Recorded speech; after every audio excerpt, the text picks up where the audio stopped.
Hello and welcome to the first episode of the Mabs Devlog. This is gonna be the first episode. I'm not sure what I want to do with this series yet. I know I want to do like 10 minutes episodes about like little podcast kind of things of me talking while I'm working. And right now you can see me working on the menu screen for a game that I'm making with a couple of friends. It's called Zemniphobia. And if you don't know what that means, it means the fear of the Mole King. I think it's the Mole Rat King, but that makes sense, right? The Mole King. And the Mole King is like a big creature, big, scary creature that lives underground and eats people. And so the game is an endless runner, kind of like that game back in the day on the iPhone and stuff. Maze Runner, I think, or or Temple Run. Temple Run, I think it's called. But instead of being like a 3D thing, it's a 2D kind of game. And instead of going like all over the place, you just go up and down, so you can jump or slide. And that's like the main mechanic of the game. And your goal is to survive as long as you can. And I'm making this game in Adobe Flash, and you're probably gonna say 10,000 things about how it's dead and whatever. And sure, it you might think that, but it is not. There are awesome people over at Newgrounds, which I'm sure you know what that is. If not, then Google it. That are basically like they're making games. They got a thing called Ruffle, and they're like helping develop that. That's like a player that plays Flash games directly on your browser or on any website. So yeah, Flash is not dead, but you know, sure there are better tools out there, better programming languages. That's what I know. I know ActionScript. I know how to draw, and using Flash and animate. That's what I use to animate too. It's pretty easy for me, so I use it for all the things. It's like the only program that I've found where you can actually like draw vector quality art and add it to the game all in a single like program, not have to move around and stuff. So yeah, that's why I use it. You can see me coding now on ActionScript 2. Ruffle just works on ActionScript 2 for now. They're trying to make it for ActionScript 3, but that'll happen when it happens. And here you can see the game playing. I'm happy with this game. It's a fun game. People are enjoying it. I got some. It's the first time I'm like kind of like leading a team of people. We got voice actors. We got some music made. We got another animator working on it, and really like it's very fun. It's very fun. I'm just doing the programming and a little bit of the art, or like most of the art in terms of UI stuff, like backgrounds and stuff.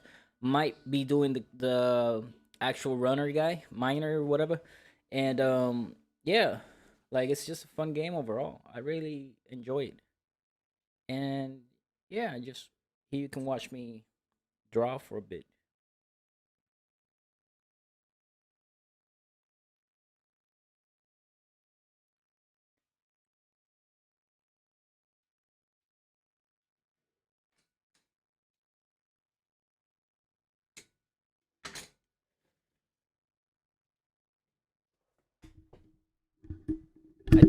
I I think I'd like to.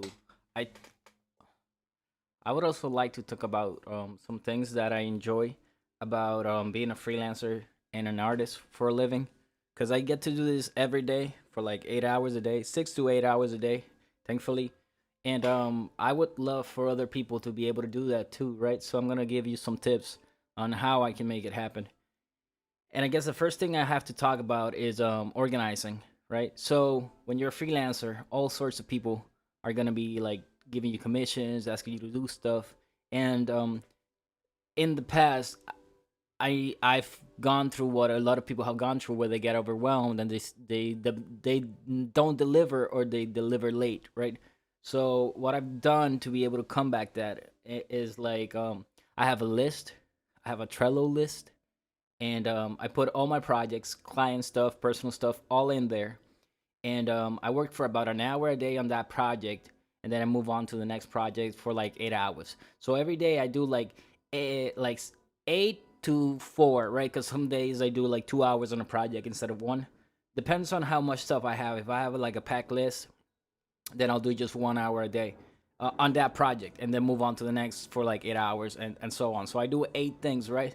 And every time I finish an hour, I say send it to my client, or I post it wherever it needs to be posted. If it's a thing like I'll post it on Discord and stuff like that, so people know that it's getting worked on. Because I found that unless people really really need it for something like quickly, early, like tomorrow, or like this week for like a specific event or something, they really don't care when it gets done, as long as it's being worked on and they can see that it's being worked on, right?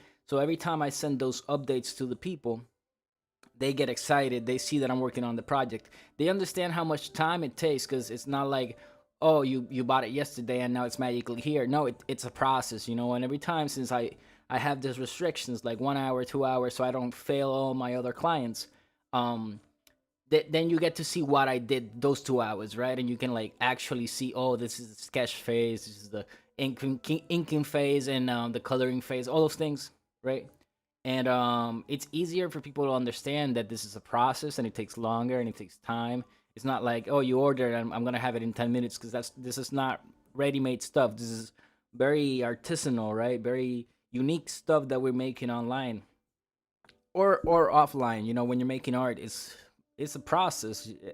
No art piece, even if it's the same thing, is the same thing. You know, because things get messed up, things change. There's happy little accidents like Bob Ross says.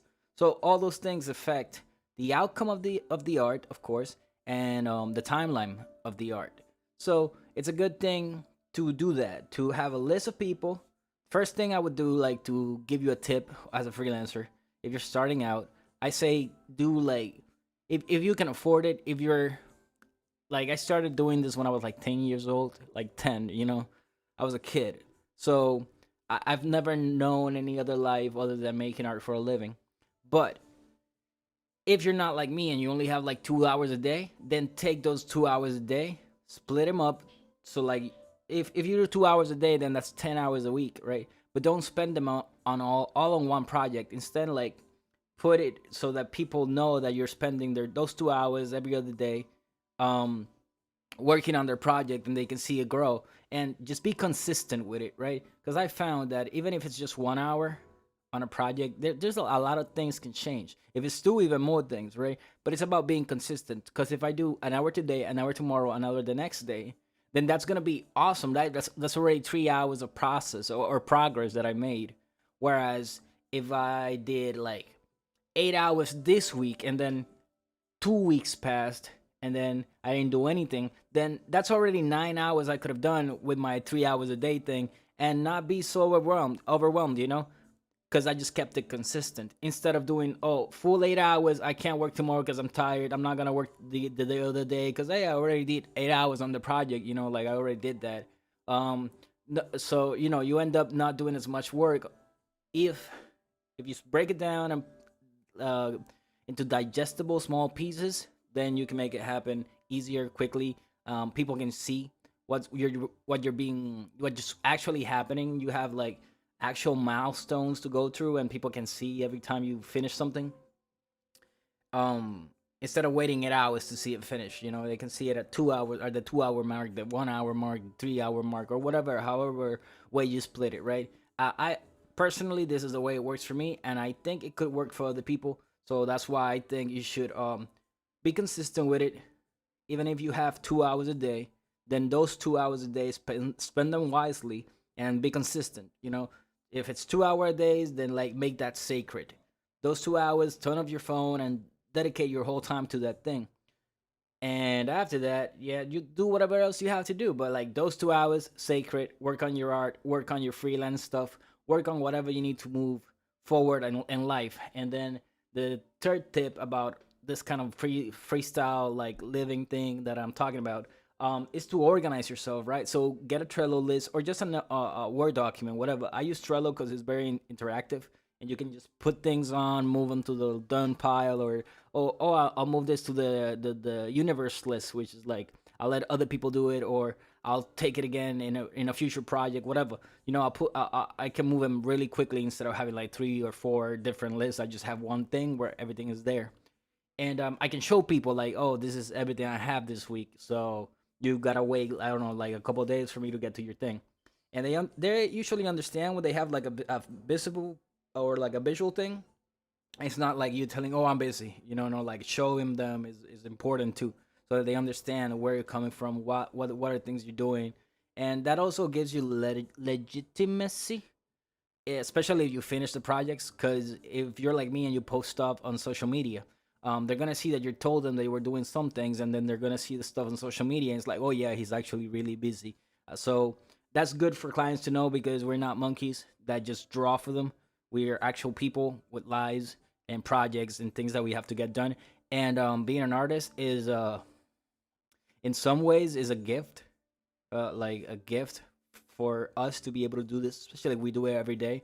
Even if we don't do it every day, it's still a gift. Not everybody does art or music, whatever. Creating is very important in the world.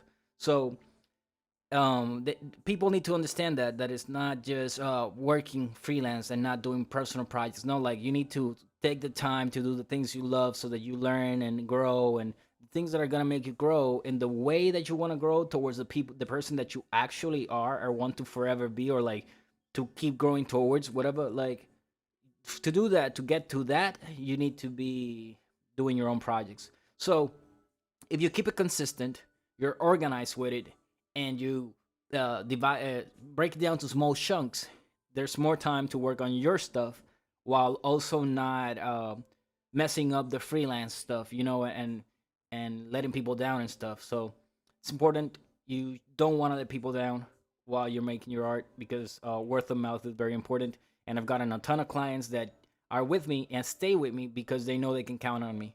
So yeah, and if you set those things up, like in a certain this way, where they understand what you're doing, they understand how busy you are, they understand where you're coming from, it's easier for them to not assume and not expect crazy things from you. So yeah, that's about it for the video. I hope you got something good out of it. Yeah, this is pretty much what it's gonna be. It's me talking for a while I'm doing some art stuff. Yeah. So thanks for watching. Don't forget to like, subscribe, and share, and follow me on all those social medias. Yeah. And if you have any questions, any topics that you'd like me to talk about, feel free to like comment them down below, and I can pick some stuff and talk about it. Um, yeah, I didn't talk that much about the game because I wanted to. I want to show you more as it keeps going, and I guess I'll talk more about it as it goes. But for now, I just wanted to show you this, and yeah, that's pretty much it. Um, I'm still learning with this, so I don't know where I'm gonna take it, but hopefully in a good direction. So yeah, see you on the next video. Goodbye.